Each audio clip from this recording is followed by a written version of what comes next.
ሰላም ለእናንተ ይሁን ውድ የጄፒኤስ ቴሌቪዥን ተመልካቾች እንደምን አላችሁ? እግዚአብሔር የተባረከ ይሁን። ዛሬ ለየት ላለ እና አስቸኳይ ለሆነ ጥሪ ወደ እናንተ በዚህ ቴሌቪዥን መጥቻለሁ። የምትመለከቱኝ ሁሉ እግዚአብሔር ስሙ ይባረክ። እንደምታዩት የጄፒኤስ የማምለኪያ አዳራሽ የግንባታ ስራ ጀምረን በአጭር ጊዜ ውስጥ እግዚአብሔር ረድቶን እዚህ ደርሰናል። ጌታ ስሙ የተባረከ ይሁን። የሁላችሁም እጆች፣ የሁላችሁም ለጋስነት፣ የሁላችሁም ቸርነት እግዚአብሔር ቤት እንደዚህ በውበት እንዲሰራ ምክንያት ሆኗል። አሁንም ወደ እናንተ የመጣሁት ታላቅ ጥሪና አስቸኳይ መልስ እንድትሰጡን ጥሪ ለማቅረብ ነው። ያረፍኩብህ መመኪያዬ ተመካሁብህ ማምለጫዬ ያመለጥኩብህ ማምለጫ።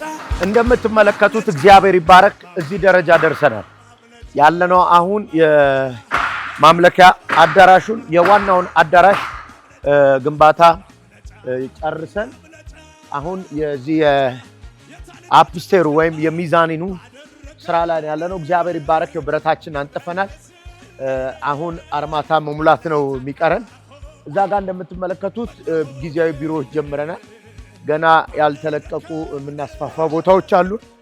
አሁን ወደ እናንተ የመጣሁት በጣም አፋጣኝ የሆነ የፋይናንስ መዘርጋት እንድታደርጉ ነው። ማናችሁም አሁን በዚህ ቴሌቪዥን የምትመለከቱኝ እግዚአብሔር በእኛ የጀመረው ስራ እንዲያልቅ የምትፈልጉ ይህም ቤት ከጀመርን ጀምሮ በተለያየ የጠላት ውጊያ ውስጥ እያሳለፍን ነው፣ ግን እግዚአብሔር ድል እየሰጠን ነው፣ እያሸነፍን ነው።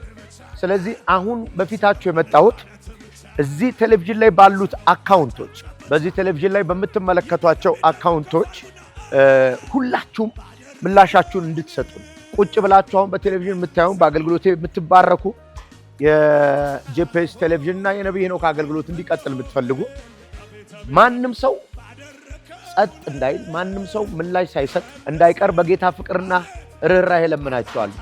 በዚህ ቴሌቪዥኑ ላይ ባሉ አካውንቶች ኢሚዲየት ምላሽ እንድትሰጡን። ምክንያቱም ከረንትሊ በጣም የፋይናንስ ጥያቄ ላይ ያለ ነው። ምክንያቱም እንደምታውቁት ቴሌቪዥን በብዙ ሚሊዮን ብር እየከፈልን ነው ወደ እናንተ የምንመጣው። ቴሌቪዥን በዚህ በኩል እንከፍላለን፣ በዚህ ጋር ቤተክርስቲያን እየገነባን ነው። ስለዚህ ይሄ ግንባታ እንዲቀጥል እንዳይቆም የምትፈልጉ ጠቅላላ እጆቻችሁን እንድትዘረጉ በጌታ ፍቅር ጠይቃችኋል። አንድ ሰው አሁን በዚህ አካውንት ውስጥ 1000 ብር ሲያስገባ ለዚህ ስራ አንድ ከረጢት ሲሚንቶ ገዛ ማለት ነው። ስለዚህ በጌታ በኢየሱስም ባርካችኋለሁ። አሁን ይሄን ድምጼን ሰምታችሁ ምላሽ ለምትሰጡ ሰዎች በኢየሱስ ክርስቶስ ስም የተዘጋ ነገራችሁ እንዲከፈት ጸልያለሁ። አቤት ለምትሉኝ አሁን ለማደርገው ጥሪ አቤት ለምትሉኝ ኢሚዲየትሊ በአካውንቶቻችን ላይ ገንዘብ የምታስገቡ ሰዎች በዚሁ ሳምንት በቅርብ ቀን የናንተ የተያዘ ነገር በኢየሱስ ስም ይለቀቅ። አቤት ብላችሁኛል። የምትጠሩት ነገር አቤት ይበላችሁ። ባርኪያችኋለሁ በኢየሱስ ስም። አሁን ወደ እነዚህ አካውንቶች ገንዘብ በሚያስገቡ ቤት ላይ የበረከት ደጆቻቸው ይከፈቱ። ባርካችኋለሁ። ከተለያየ ሀገር መሆናችሁ የምትመለከቱ ምላሽ እንድትሰጡን በጌታ ፍቅር እጠይቃችኋለሁ።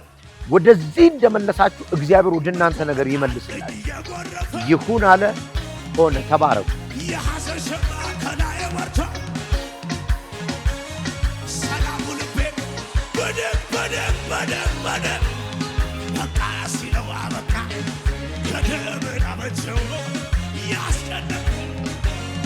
ለበጎ ለወጠ ኤሳ ብሎ ፈቶኛል።